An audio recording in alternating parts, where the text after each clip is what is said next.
Welcome to our podcast, Inspiring Living, with me, Mark Candelaria. I am an architect, blogger, traveler, chef, father, and husband.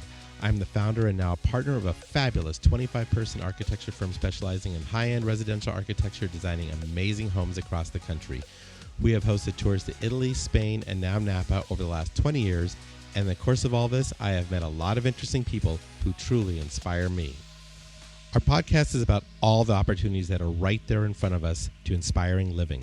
Yes, we will talk about architecture and design, but every week we will venture into all sorts of topics that will inspire you, teach you, and motivate you to inspire living every day. My guests will include a wide gamut of amazing people, from those in the design industry to clients to real estate professionals, chefs, artists, sports figures, and philanthropists, and people who just flat out get it. Sit back and enjoy, and let's have some fun exploring all the opportunities that are there just waiting for us. Please subscribe and get ready to be inspired every week. Okay, as my dad says, here we go. Because Inspiring Living is all about the people and the organizations that inspire us, we are excited to have Monogram Appliances as one of our sponsors. Anytime we do a new kitchen or a kitchen remodel, Monogram Appliances are what we recommend to our client. Their appliances are the definition of luxury, meticulously detailed using the finest materials and an ownership experience that is second to none. This is how Monogram is always thinking ahead and inspiring and elevating the kitchen experience. Because at Monogram, they don't just elevate one thing, they elevate everything. Welcome, everyone. I'm recording this podcast on Saturday, March 14th. And as we all know, the world is changing very quickly. I've been in touch with my friends in Italy and my friends in Spain, and just kind of monitoring how this coronavirus thing is kind of sweeping the whole globe right now. And we took measures last week. We sent all of our Candelaria design employees home, and they're all working from home. We got our systems in place, and we actually did our first full-on virtual staff meeting on Friday. Everyone popped on our GoToMeeting, could see everybody's faces and could hear everybody. And you know, we're just working from home, and we're going to keep things rolling. We got plenty of work and got a lot of calls last week. So I think people are still trying to go about their lives as best as possible. And obviously, interest rates are probably at an all-time low. And I tell you, Arizona's definitely still the place to be. That's for darn sure. So we're all making provisions to get through this. It's not going to be easy. And I encourage everybody to do what they can to isolate themselves. As you know, I'm not a fearmonger and conspiracy type guy, but you know, I think we can all do our part. It's a numbers game. It's a math situation. I mean, keep your interactions to a minimum, and the chances of you getting this coronavirus goes down. So it's a pretty simple formula. So we're encouraging our clients to do GoToMeetings, and we're scheduling them accordingly. And our clients have been very receptive to all of this, and I think they understand too that we care about their safety, and we're fortunate that we can do what we do as architects. We can work from home pretty easily, and so we're just business as normal on our end, and we're just communicating by FaceTime or GoToMeetings or texts and getting it done. So, you know, I just pray for everybody. I pray for all my friends in Italy and Spain who I know listen to the podcast. And, you know, thanks for keeping us informed as to what's going on your side of the world. And we'll do the same here. And we'll all get through this. We're a world community. We'll take care of each other. Be smart. Wash your hands. You know, be prepared. And we'll make it. I've got a great podcast, though, for you today. I've got an amazing lady, Darcy Olsen. I'll let the introduction come up here in a second. It'll tell you everything about her. But this lady is truly on the realm of like a Mother Teresa in my book. I mean, this lady is so unselfish, so humble, and so smart and passionate about what she's doing with her organization, Generation Justice, and what she's doing for the children who just do not have a voice in our legal system. And I think you will be truly inspired by what she's doing with her life and with her organization. So give it a listen, and have a great week, everybody. Hang in there, and we'll get through all this. Today I have the sincere honor of introducing a lady I have known about and heard about for a number of years, but have not had the pleasure to meet until today. Today we're here on location at the Shamrock Food headquarters with Miss Darcy Olsen, who is the founder and CEO of Generation Justice, which is an organization that works to mend the child protection system with the mission of bringing a permanent end to innocent children enduring violence. Their bipartisan reforms are improving safety for more than 35,000 kids across the country. Olsen received the 2014 Bradley Prize from the Lynd and Harry Bradley Foundation for her pioneering work, vindicating constitutional rights in state and federal courts. She has testified before Congress, written for outlets from the Wall Street Journal to USA Today, and has appeared on countless public affairs shows, among many others well-deserved accolades and honors. Her book, The Right to Try, is a bipartisan blueprint which 30 states have rapidly adopted into law and paved the way for the passage of the federal law 3 years later. So, wow, you are a powerhouse, my dear, and I am so excited to learn more, so welcome. Oh, it's a pleasure to be on. Thank you so much. I mean, so I have heard about you for, 10 years maybe? Yes, we have mutual friends in common, and we go quite a ways back. Right. So they're always talking about. They just adore you, and just the 5-10 minutes I've met you here, I can understand why. And we've been Facebook friends, so Yep. I'm constantly hungry for meals you cook. So I'm hoping I can turn this into an invitation for dinner with you and your wife and the family. That's an easy thing to do. So we will definitely get that done, probably with our friends there. Okay, how's that sound? It sounds like you can probably beat the macaroni and cheese that is the frequent dinner item at my house. We can take macaroni and cheese to a whole nother level. Let's just put it that way. All right. Okay, so tell us about what you do, this Generation Justice. What is that all about? Well, Generation Justice, you can just look us up, genjustice.org. About 10 years ago, I felt inspired to become a foster parent. I had heard stories about teenagers who didn't have anywhere to go, living in group homes. And as a single person, I thought, well, I could do that. They'll be in school, and I can, after I get home from work, help them out. Well, I went to get certified, and wouldn't you know that the social worker said, your spare bedroom doesn't meet our regulations. It did not have a marked Candelaria closet. There you go. And so they said, without a closet, you can't foster a teen, but let us tell you that we have newborn babies spending their nights in government office buildings because the drug crisis is so bad, and we'd be so grateful if you'd open a crib. And I just couldn't shake that image. Right. And so I did it. I built a crib, and the first day that I became certified, I got a call for a baby boy. And I went to the hospital, and there was this beautiful baby girl. And I picked her up, and she eventually went up for adoption, and that was the beginning of The whole truly system. that's the beginning of Gen Justice. But Wow. that's where it started. And that was in 2010? So that was in 2011. 2011, okay. Yes.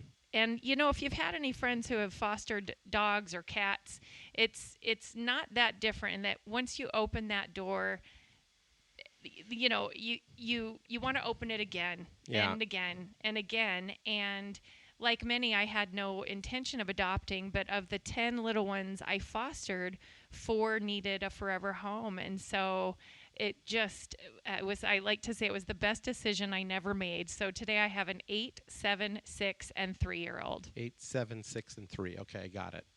So that's quite a range of ages that you've got to contend with there. Because again, I've got 3 daughters, and we won't say their ages, but one's a middle-aged adult, and one is the other 2 are teenagers, and they couldn't be more different. So I'm sure your 4 are quite different.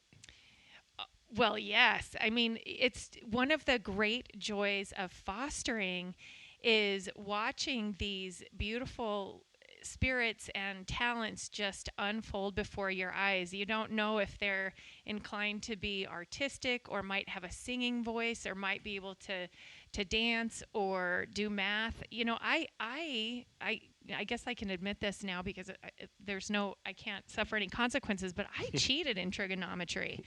I barely got through math, but 2 of my children are excelling Like and far math ahead. wizards. They're wizards, and so you see some of these beautiful bits of genetics that that were their, these gifts that they were born with. And then you also see, I like to think that of the attributes that matter most in life, that those are the things that parents teach us: our Right. honesty, Yeah, the values. the sense of humor, how we learn to empathize, how we Yep. give of our time.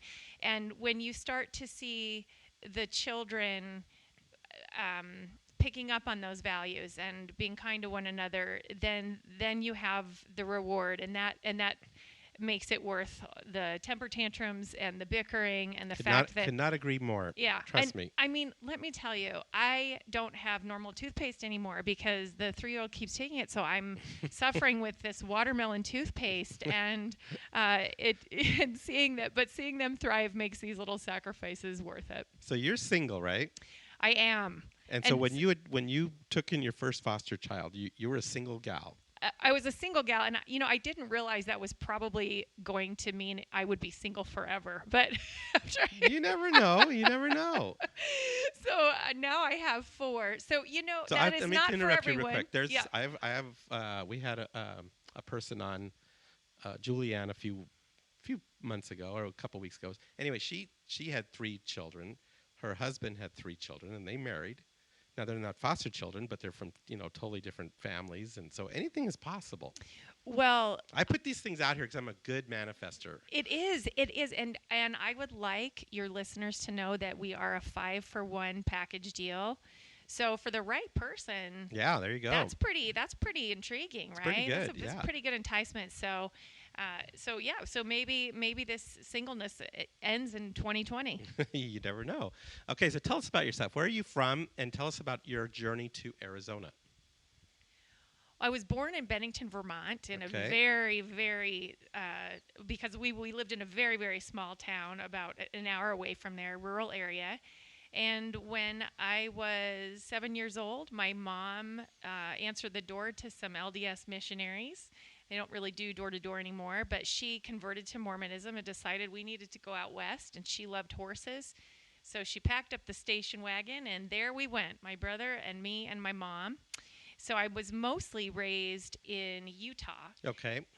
And I went out east for my education and had some great scholarships. And I'm always so appreciative of people who support those scholarships because those prices are just it's crazy. really out of reach for so many families. And a long story short, this wonderful opportunity to work in Arizona came up, and I always wanted to come back out west. This is where my heart is, and this is where I'll stay.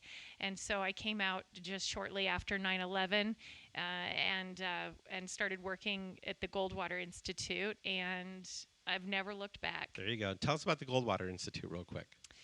Well, the Goldwater Institute is how I met your friends, and it was a sleepy little organization when I came in, and we did a turnaround and went from 50 supporters to thousands.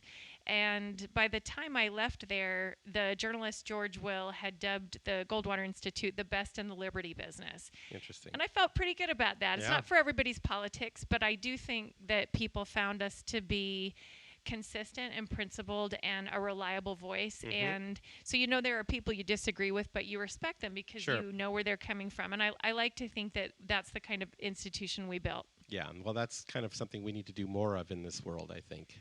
Yeah. I think everyone's entitled to their views, their opinions, and people just need to be a little bit more respectful of trying to understand their point of view. Doesn't mean you have to follow it or believe it, but just be respectful in letting people listen. And there's so much hatred that I see, and it just makes me it upsets me a lot.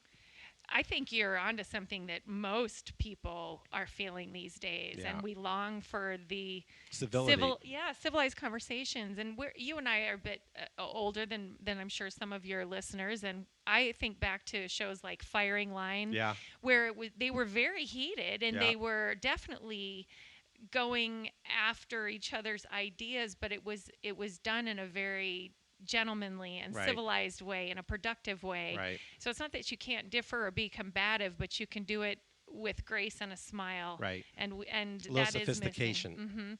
Well, it's one of the things that I just love about Gen Justice. We have really brought together people of all parties. It's so important that there are some issues like children, we all know children shouldn't be abused. We all believe they belong in families. No one wants to see a child moved in 47 different homes or never get adopted. And so it was very important to me that we lead with reforms that were bipartisan, and we did it. In that first year, we only had one single dissenting vote. And I'll tell you, we just passed a new bill out of committee here to help kids who go missing, and that dissenting vote has turned into an affirmative vote. So wow, that's I'm great. tickled, and that's how it should be. And I do think it can be that way. Right.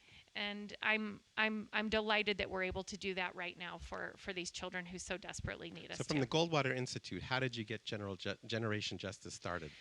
Well, in the last 5 years, when I was at the Goldwater Institute, I spearheaded something called the Right to Try initiative, and I wrote a book about it. And what the idea was that people who had terminal illnesses needed more options. And we came up with the idea that said, if you have a terminal diagnosis and you've already tried the standard medicines, you ought to have the right to try to save your life by taking things that are still investigational or experimental.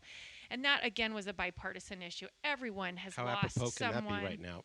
And we knew that, we know that right now there are cures waiting for the final green light at the FDA. Yep. We know that. It's always been that way. So we said, let's give people access now because they don't have time to waste. And so as I was working on that, and we were moving it state by state, in my heart, I was thinking, this is the exact same kind of work that these kids need us to do for them. They don't have anyone to speak for no them. representation. And is like terminally ill patients. I mean, they're fighting for their last few days. They don't have the time. They're trying to see their families. Like, the last thing they need to do is be fighting for the right to try to get a medicine or a treatment. And I feel the same way about these kids. They truly need other people to advocate on their behalf. They're basically the orphans, the abandoned. And it was just on my heart, and I'll give you an example of something that happened that was just really pivotal in the decision to undertake this. I had a hearing for one of my foster babies at the time, and when the judge went to open up the hearing, he said, "I'd like to remind everybody at the outset of this hearing today that mothers' rights are constitutional, but babies are only statutory." Now, you don't have to be an attorney or constitutionalist to understand that means mom's got first-class rights, as she should, as we all should in the courtroom.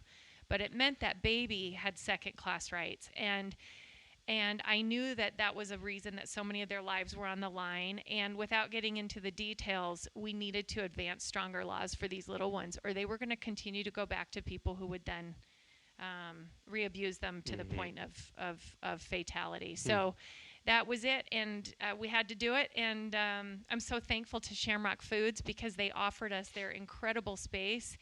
And that was almost 3 years ago. Wow. And they're still providing that space and supporting these children with that. And it's just a wonderful place to operate the children's clinic from and to do research. And we just couldn't ask for a better partner in that pursuit. So were you interested in being a foster parent before Generation Justice, and that came out of being a foster parent? Yes, I started fostering, and it's like so many things in life. Once you see it, you can't unsee it, and you start adding them up. Like when I went in, I got that phone call for a baby boy, and it turns out to be a baby girl. And so the system was messed up. And one day, the system is, of course, you just can imagine when the post office loses your mail. Yeah. Okay. Same thing happens. They've got, it's just in human Arizona, beings. they have 15,000 kids, and so one time I left the hospital with a baby from the NICU, and I got a panicked call from the social worker a few hours later, and she said, "I gave you the wrong paperwork. You have the wrong name, you have the wrong everything for the baby." And I said, "Okay, did you have the right baby?" It's what I said. Do I have the right baby at least? So I had the right baby, but they had given me the wrong paperwork. For that baby. Wow. And those kind of bureaucratic accidents happen, and I think that's just part of being human in these large systems. But there are more severe things that these kids suffer, And so we're working on that. There are two things that we've done. We've moved a lot of reforms and a lot of laws that help these kids get families faster, shorten their time to adoption, get them special education services when they need it. Just things that everyone would agree. Right. We just needed to get that done. But the other thing that we do, that's kind of macro level. On a micro level, we have a clinic that is pro bono. It's unique. It's the only one in Arizona.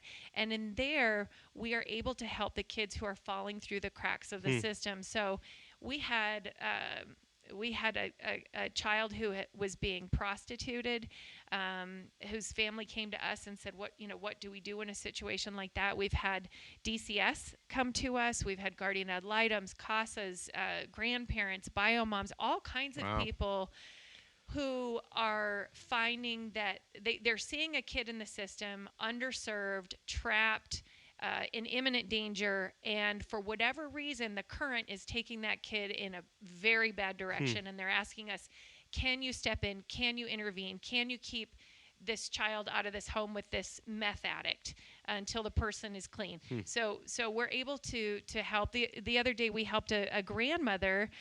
Two of her kids were far away from her grandchildren were taken into care, but in two separate foster homes. She had no idea how to get them back together, how to get custody, and we helped her do that. We got the siblings so they could do their FaceTime right away, and we helped the grandma so she could step in and bring her family back together. So just lots of situations where people don't have $20,000 or $30,000 to do this kind of work. So how many volunteers do you have? We have over 50 volunteer attorneys who help us, and then we also have a couple of attorneys on staff, and we will assemble teams when we have very complicated cases that have criminal elements, dependency actions that involve sometimes international law, state law, immigrant law, and we can pull together using the resources that people donate to us. Then we can pull together some of these experts who simply just can't donate any more time, and also have bills to pay, but we obviously don't charge these families, we don't charge these children. That is public interest law, and we need to help those who are falling through the cracks. So between that macro and micro level work, we're impacting right now about 35,000 kids a year. Interesting. So I think what I caught out of that I find real fascinating, you brought it up when we first met this a while ago, was your focus on the legal community. When you think of volunteers, you think, mom and pop or people out there in the community just helping out. Well, you went after getting attorneys to help you with this whole generation justice. Well, in the foster care community, there are a lot of really incredible volunteers who do things like assemble clothing, beds, backpacks, and provide to fill the spaces in between and stand in the gap. But what we saw is that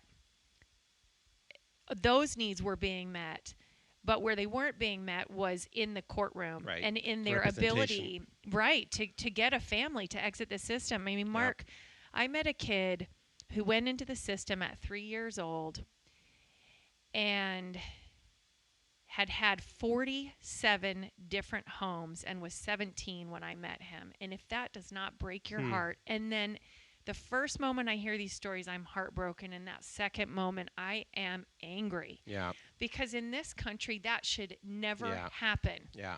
His parents were never going to get him back because of the severity of what had happened. But it took the state more than 5 years to free him for adoption. Well, statistically, at that point, if you've been in the system 5 years, your chances of adoption are now zero. Because people in general don't want troubled 8-year-olds who have been moving from house to house. Wow. I mean, look, I've got an 8 and 7-year-old, and how I've raised them since birth, and they will get on my last nerve. They don't want to feed the dog.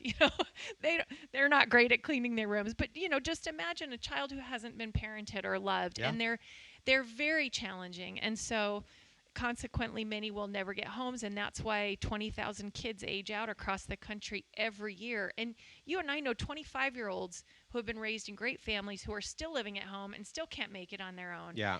So these kids, this is why they disproportionately end up homeless and in prison. And in fact, the foster system sends more kids to prison than to college. It is. So it's broken. It's absolutely broken. We wouldn't accept it for one of our children. But no one knows about it, I think. None of us would accept it for a stranger. And so I'm grateful. You know, we have so many supporters in the community. We raised over $1 million last year, and it came from, I mean, we had the $10 coming in, and you know, we had the $10,000 coming in, and all of those gifts combine to make a difference for these kids. They add up, and with every additional dollar, it lets us take one more case or move one more reform. That's amazing. So you're active not only in the community but in the legal system. You're down at the state capitol. You've done stuff on the national level, right? Mm-hmm. And so tell us some of the stuff you're working on a national level. So child welfare historically is something that has been taken care of by the states. So each state system is different. Mm-hmm. None are very successful. No one is doing a great job at this. So we said Arizona is a wonderful state, and it's a state where people of all parties often have come together to work on projects. Historically, it's quite unique, and we're unique in we're very pioneering. We've had great female leadership, all kinds of ways that Arizona has pioneered advances long before their time. And we thought this is the state to do that. We've got quite a drug crisis, but we've got great leaders, and we have great people at DCS and great people in the governor's office. And we thought, let's do it right here. Mm-hmm. We will get these reforms right. We will shine an example, and people will follow. And don't you know, in the second year, a foster mom in Georgia caught wind of what we were doing through Facebook. She identified herself as, she said, "My name is Jennifer. I'm just a mom." And we've learned never to say you're just a mom, because what Jennifer did is she reached out to people who reached out to people. And by the end of that year, they had in Georgia passed Gen Justice reforms unanimously, not a single dissenting vote, and had a huge press signing with their governor there. And that, quote, "just a mom," did that. So, you know, I love the name of your podcast, because it's really about living your best life and what inspires you. And sure, does it help to have specialized knowledge? Sure, sometimes. Sure. But you can also do these things just by reaching out to the right people and asking the right questions. And so anybody out there can help move reform. And another thing is maybe some of your listeners are interested in becoming foster parents. Yeah. And I'll say the need is overwhelming. So you mentioned it was you said 15,000 children in Arizona? 15,000 in Arizona, and about 500,000 nationwide. Wow. They're in the quote-unquote system. In the system. And there are many more who never go into the system because grandma finds them or aunt and uncle take them. But the ones who end up in the system generally are those who don't have big extended families. And so, you know, the government is obviously a last resort. But one thing I'd love to share with anybody who is listening in Arizona that's special about our system is, because so many of these children do go up for adoption, about half of them do, they really want you to be honest about what kind of child you want. So if you're saying, I would be great with newborn babies, or I would be great with a 12-year-old girl who really likes to read and is a little geeky and doesn't want outdoor activities. Or maybe you're someone who says, I need a kid who wants to fish and be outdoors all the time. They want you to be matched with kids as close as they can do it. As close as they can. So nobody says, oh, you only want a boy, or oh, you only want... If you want someone who looks like you, that's okay too. Some kids don't want to explain that they're adopted. Right. There's nothing wrong with that. If there's 15,000 kids, there's a good chance you're going to have somebody in the system that matches up with what you're looking for. Absolutely. And we in our state, single parents, all kinds of... Anybody really who is safe and can pass the basic safety checks is welcome and encouraged to foster. We have a lot of teenagers in the LGBT community who don't have families willing to take them because they're living a lifestyle that many of the families that isn't consistent with many of the families, and so there's a real need for folks to take them. We know that the children over 8, especially the boys. But we also know still that these little babies who are being born drug exposed are still sometimes placed in shelters and group homes, and they need homes too. So if you're someone who's baby hungry and you just can't get enough of a fat little baby, then bring one home and fatten it up. So my question, and just from being naive about the whole thing, is, you know, some of these children that are in a drug situation with their parents, and all of a sudden they end up on the street, or where do they end up? I mean, how do they get from that drug parent to someone like you? That's a great question. I think there are as many ways to be found and helped as there are children. We have had police officers find children living in cars, Wow. under bridges. I mean, just like you So when would they're see in found the like that, news. where do they go? So they'll take you into an emergency. Often it will be police will take you to an emergency place like Child Crisis Arizona, and they will take you in and begin to process to figure out who you are, where are you from. Um, And there's probably infants, I'm guessing. yes, infants are left behind sometimes. There are safe boxes, but they're not always used. So you still hear about those horrible stories. Wow. I had one of my babies was born in a Greyhound station, and I think the intent was to leave the child there, but someone made a phone call. Someone saw this happening. So that, when drugs are involved, the behaviors are crazy, and these frontline workers, I'm just so thankful to them. I'm thankful for people who make those phone calls, who go in and pick these kids up, who walk the beats, who go into these homes and rescue these kids from some things that, that like a war, right? They just will never be able to unsee what they've seen, and I like to believe that all those acts of kindness are noticed and make a difference. So one thing you mentioned in your bio too was that sometimes it seems like the predators are more protected, their rights, than these children that have actually no voice or no protection. And I found that real intriguing. This is one of the things that I noticed being in the courtroom with these little ones. So with a background in constitutional law, I always kind of had that hat on. Probably like you, looking at a courtroom, would think, whoa, they really could use some architectural design in here, and they need some color and some texture.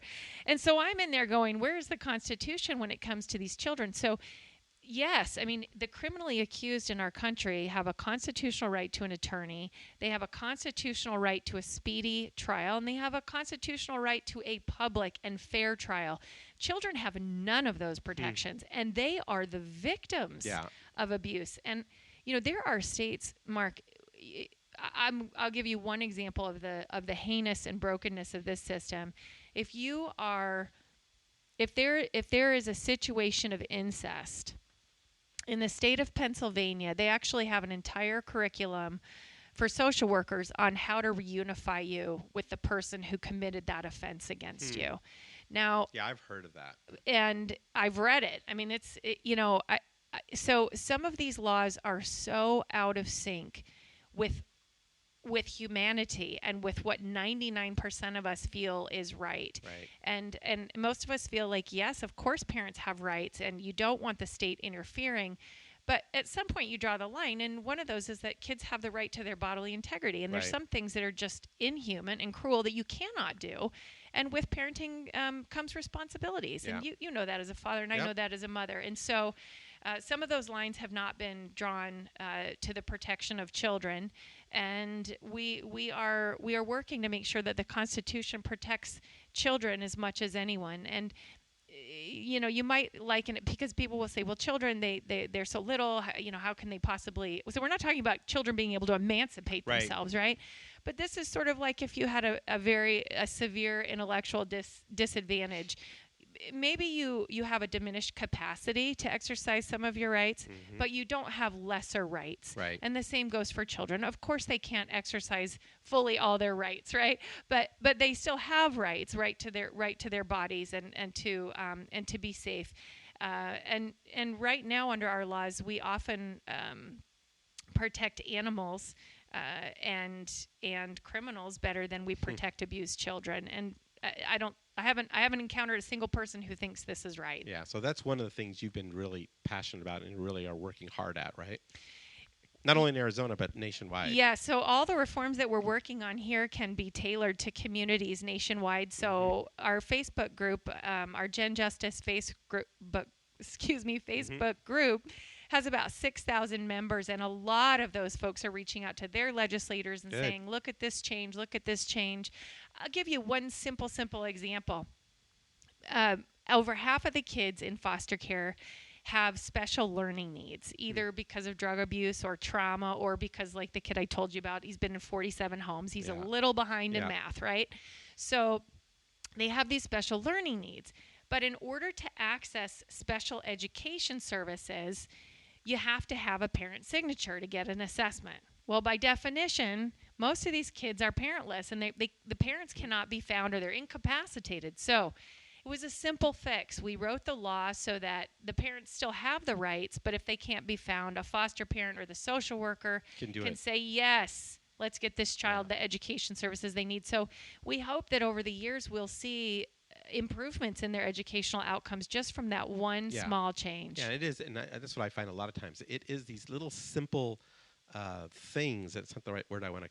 I mean, simple little tweaks that you make, and they have such a profound difference on the outcome of so many different things, whether it's kids or anything else. Yes, you just have to. So a lot of the ideas that we get come to us from foster parents or from grandmothers of these children, and they'll say, like the foster parent, like that idea, it said, I can't sign this form. They're telling me I can't sign this form. We don't have anyone to sign the form. And so we look into it and say, well, you're right. Yeah, but let's fix this. So where there's a problem, we always say, like, that can't stop you. That's where you turn to us and bring it to us, and let's see if we can craft a solution that would be viable. That's awesome. Yeah, that's totally awesome. See, I love stuff like that, where people just take charge and just get it done, you know? Okay, so while you are raising your 4 children, involved in and running Generation Justice, what else is going on in your life?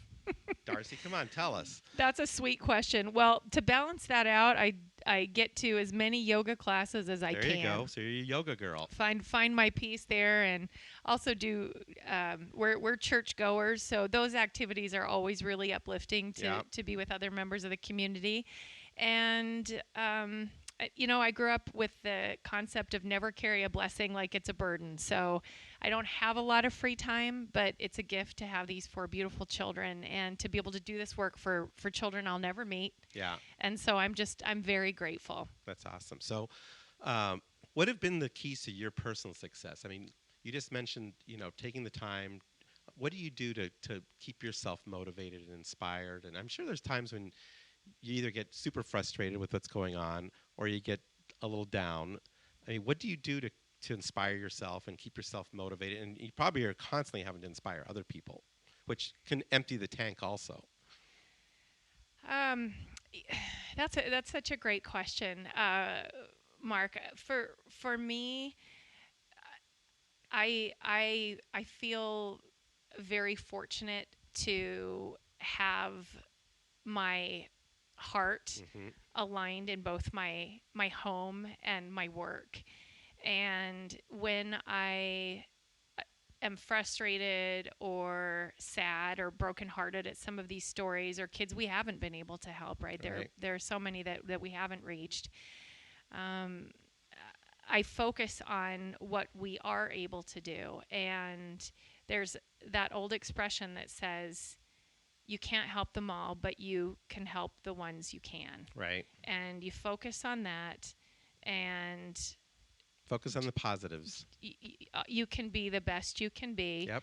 And I have lots of like little sayings that inspire me, but I feel, and I hope I don't make this too religious for people, but in my community, we say that when you're on the Lord's errand, you're entitled to His help, and I feel that way when we're working to help these children. That sure, we face barriers or challenges, and we have votes to turn, or people who misunderstand something, or we have money to raise. But it's like each time we come up against a challenge, I'm telling you, the door will open. And so you'll have a place like Shamrock Foods say, hey, would you like some office space? Why, yes, we would. Yeah. Or, Phil Mickelson, who donated $200,000 in our second year right when we needed it. And these kinds of things just happen over and over. So it's faith. Have faith. As I tell a lot of people too, sometimes just believe, keep going, and have faith, And if you're doing the right thing,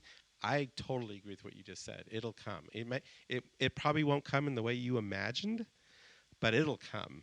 And so I just, I see it. I've seen it too many times to know that that's what you have to do. And it's usually darkest before the dawn is the other thing that's a classic saying, but I think it's so true sometimes. Always. And it's just that last push that you got to just get through, and then there it is. There's the light. And Mark, I don't think it means that everything has a happy ending No. either. One baby we fostered was so small and premature, and just the complications were so severe. We had him for most of his short life, and he passed away less than 24 hours after he was returned to a relative, and that is heartbreaking, and that was hard to explain to the children, and there isn't always an explanation. No. And you just can't dwell on that. Right. You cry, you mourn, and you move forward. Yeah. And there are plenty of children here who still need help. Maybe one day we'll understand it all. Maybe we'll never understand it. But I for one, am going to do my part while I'm here, and I will do everything that I can for them. Yeah, and that's what you have to do. I mean, we know that there's things in life you just cannot explain, and you wonder, how can God allow this to happen?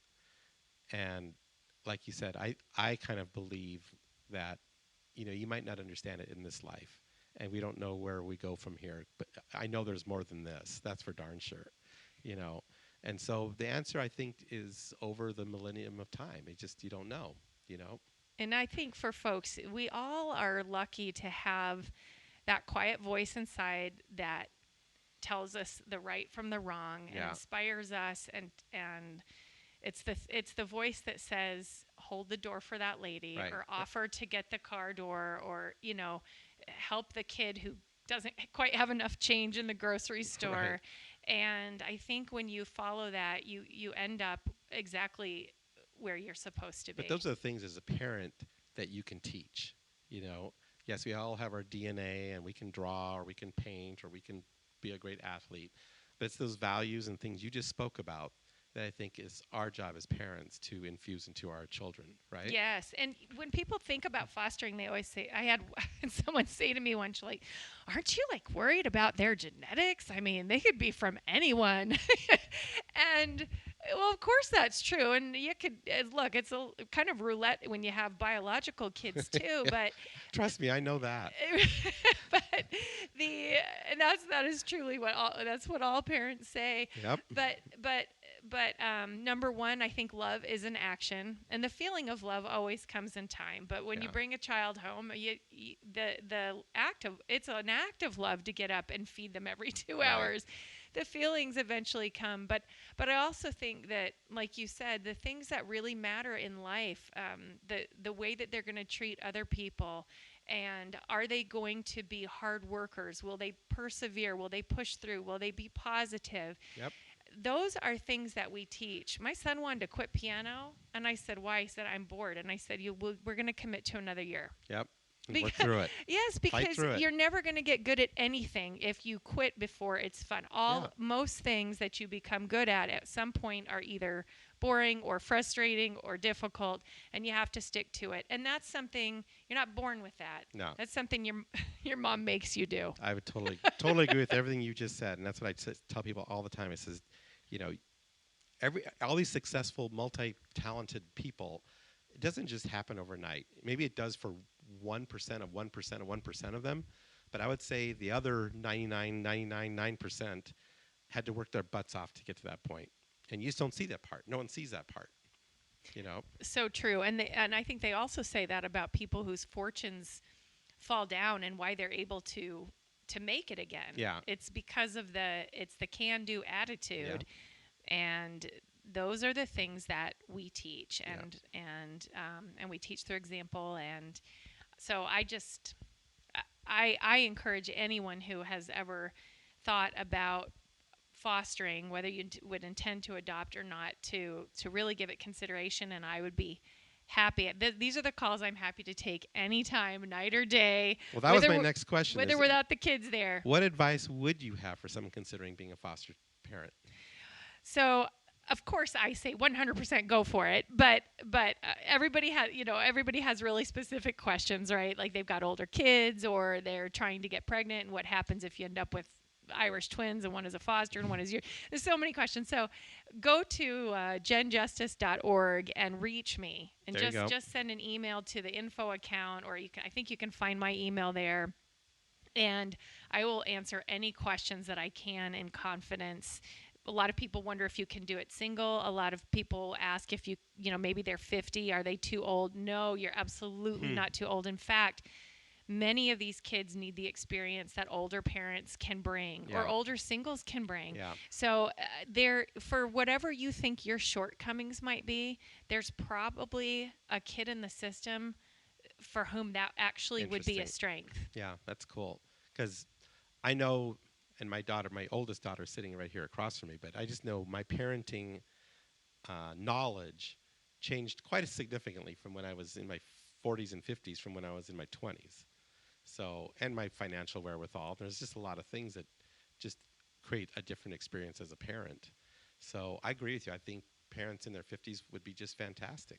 Yes, the older parents. I mean, we also have one of the supporters of Gen Justice is this fabulous woman in her 60s. She definitely doesn't want to adopt. She loves babies, and she has fostered over 30 of these little ones, brings them in, nurses them back to health, fattens them up, helps to find their forever home. And she is just wonderful. So you need people who just want to do it on a temporary basis as well. If you feel like this might be written for you, if you think you have something to offer a child, I highly encourage it. I think it is the hardest and most rewarding thing you could choose to do. That's so cool. So what's next for you, Darcy? What's on your agenda? Well, I stopped fostering last summer after my 10th baby, and between my 4 and Gen Justice, you're busy. It's pretty full. It's a pretty full plate, and some of my kids have some special needs because of drug exposure. So I definitely have my hands full, but I'll tell you, Mark, I've had this image in my head since I was a little girl about working in orphanages overseas. And in college, I learned French. And I still think one day I'll either be working in orphanages in a place like Haiti, or I'll be running a giant farm with many, many, many children on it. I'm not sure that those days are over. They're over for now, because this is how I can help most. Yeah. But I see. I just sitting here listening to you. I see a long, amazing road ahead for you. I mean, just your energy is amazing. Thank you. And so I think you got to just keep putting it out there and just follow the path that's being laid out for you, because I think you've only scratched the surface of where you're going to be and what you're going to be doing. Thank you. Thank you for having me on your show, and for creating a program that's just meant to be uplifting for a community of friends. I love this. No, it's very nice. Nice of you to take the time to do this. And you mentioned your website. Where else can we find you? Let's see, Darcy, Darcy, at Gen Justice. Okay. It's Gen with a G, like Generation Justice.org. Okay. And through you, of course. And you're on some social media, you said. We're on social media. We're on Facebook, and we'll put the links. We'll put got the links our website, Shamrock Foods. Yep. You can. I think at this point you could probably search my name and foster kids, and I would pop up. You'd pop up. Well, that's great. I think if you pop up, an angel just popped up in your life. So. Oh. That's so awesome. Thank you. Thanks you so much. Great job. I want to say a big thank you to my good friends at Stockett Tile and Granite Company, where your project is our priority. The Stockett team, along with so many others, are coming really close to the finish line in our demonstration kitchen and our new expansion of our Candelaria design offices. I've had the pleasure of working with the Stockett team for nearly 40 years on some amazing projects, and trust me, they are the epitome of excellence when it comes to tile, marble, and granite work, bar none. Their skill and customer service is impeccable, and the bottom line is they are just good people. I have traveled with, dined with, and just had good times both personally and professionally with Dave Stockett and his lovely wife Becky, and they are the best. When it comes to your next kitchen, make sure Stockett Tile and Granite is part of your team. Thanks for listening. We hope you enjoyed our podcast. We encourage you to write a review, screenshot it, and share it with your friends. please instant message it to me and follow us on Instagram and Facebook. We thank you for listening, and we look forward to sharing more insights to inspiring living next week.